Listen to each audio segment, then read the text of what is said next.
Bienvenido a un nuevo iceberg de conspiración. Esta vez hablaremos sobre la medicina.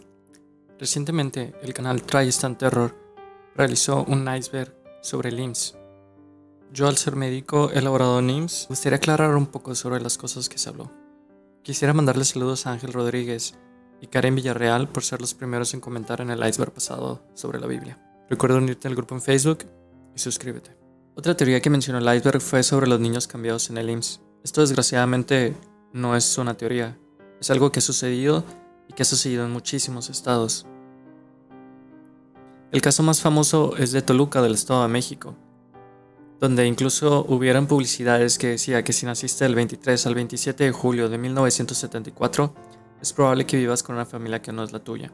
Sin embargo, esto ha sucedido en múltiples estados, municipios y en muchas ciudades. Hay que recordar que la raza humana es malvada. Hay personas que simplemente hacen cosas malas, y esta es una de ellas. Han habido muchísimos casos y voy a intentar anexar imágenes e historias para que puedan verlo por su propia cuenta.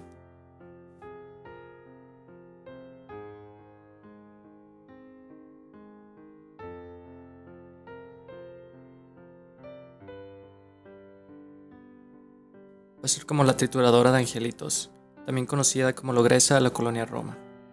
Esto sucedió en la década de 1930 en México. Felicita Sánchez Aguillón Oneira fue una enfermera, la cual, aparte de ser partera, era una asesina en serie. Es responsable de un número indeterminado de infanticidios, se cree que fueron más de 50. Aparte de su labor como enfermera y partera, sostenía un negocio ilícito practicando abortos y traficando con infantes. Pero estas actividades solo escondían algo aún peor.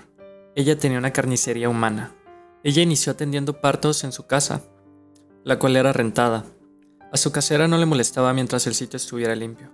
Pronto empezó a destacar el hecho de que mujeres adineradas acudían a consulta con la mujer, lo cual empezó a llamar la atención que mujeres de alta capacidad adquisitiva recurrieran a una partera en un barrio marginal para atender su embarazo.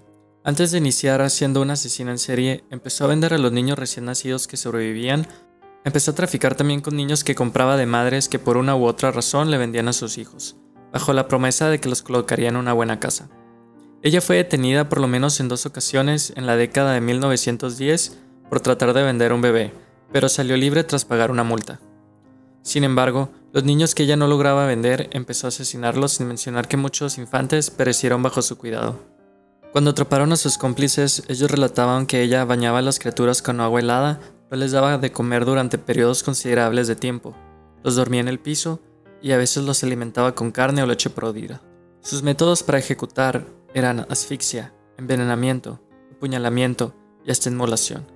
Generalmente los estrangulaba o asfixiaba. Ya fallecidos procedía a descuartizarlos. Los restos generalmente los tiraba a las alcantarillas, a veces los desechaba en depósitos de basura y otras veces los incineraba en una caldera. Incluso llegó a quemarlos vivos. El 8 de abril de 1941, la alcantarilla del edificio de Salamanca, donde vivía Sánchez Aguillón, se tapó. El dueño, llamado Francisco Páez, mandó a llamar un plomero y albañiles. Los albañiles levantaron el piso del negocio para poder acceder a la cloaca, donde encontraron un pequeño cráneo humano. Rápidamente la prensa y la policía se hicieron presentes.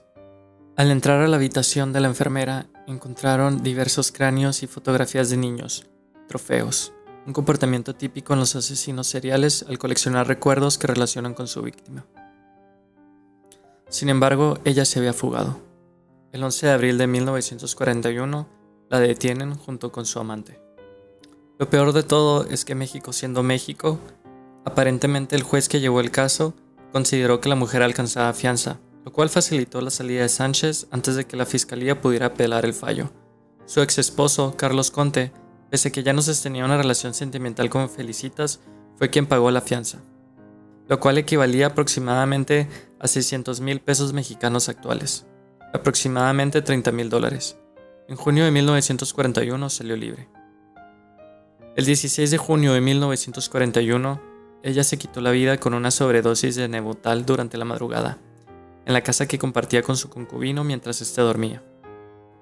Ahora sí vamos a tocar una de las leyendas que mencionó el canal de terror Tristan Terror sobre la planchada. La planchada originalmente es una leyenda que existe desde hace mucho tiempo. La leyenda cuenta que en el centro de México una enfermera rubia y guapa se enamora de un médico de ingreso nuevo al personal, y que desde ese momento no descansó hasta conquistarlo y hacerle su novio, a pesar de fuertes rumores respecto a las costumbres que tenía el doctor de coquetear con varias enfermeras. Para no hacer el cuento largo, ella falleció y empezó a aparecer en los hospitales. Aquí es donde la historia empieza a variar. En algunas versiones, ella aparece y termina el trabajo de las enfermeras, y en otras ocasiones ella aparece y asesina a víctimas en el hospital. Sin embargo, esta historia está en todos los hospitales en los que yo he podido trabajar. He trabajado en 3 estados diferentes, en Sonora, en Baja California y en Chiapas, y cada uno tiene sus propias versiones de la planchada, incluso enfermeras que aseguran haberlas visto y que aseguran que siempre parecía totalmente planchado su uniforme, pulcro, y que las ayudaba a sacar todos los pendientes que ellas tenían. Lo cual es una completa estupidez porque los fantasmas no existen. Sin embargo, es una leyenda de las más populares del país, ya que cada hospital tiene su propia versión y hay muchísimas personas estudiadas que afirman haber padecido este fenómeno. Lo cual es interesante porque se podría considerar como un tipo de histeria colectiva. Hay muchísimas historias y mitos que pasan sobre las ciudades. Me gustaría tocar más el tema de las negligencias, ya que es un tema bastante delicado y que mucha gente que no está relacionada al área de salud lo comprende. Hay negligencias que por supuesto son negligencias médicas, sin embargo hay muchas complicaciones que están descritas que pueden pasar en cirugías a pesar de tener una técnica correcta, que no son negligencias, pero las personas las toman como tal. Si este video tiene éxito, voy a explicar un poco más de los icebergs que hay sobre este tema. Suscríbete y gracias.